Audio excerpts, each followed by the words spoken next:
Hi అండి, అందరికీ నమస్కారం. మనమైతే ఈరోజు ఆలుగడ్డ కుర్మా చేసుకుంటున్నాం.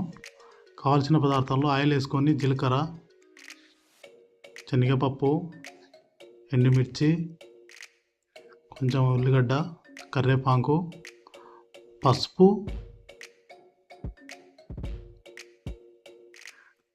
ఆలుగడ్డ, పచ్చిమిర్చి, అల్లం వెల్లిగడ్డ పేస్టు, తర్వాత టమాటా, ఉప్పు, జీలకర్ర వేసుకొని ఎల్లిపాయలు వేసుకొని దంచుకు వేసుకోవాలి.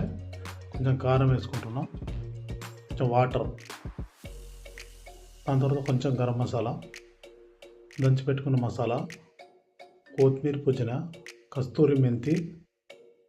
ఇప్పుడైతే దింపుకున్నాం. మనమైతే జొన్న రొట్టె ఆలు కుర్మా తిని చూపుతున్నాం. ఎట్లా ఉందంటే ఎక్సలెంట్ ఉంది. Like and subscribe.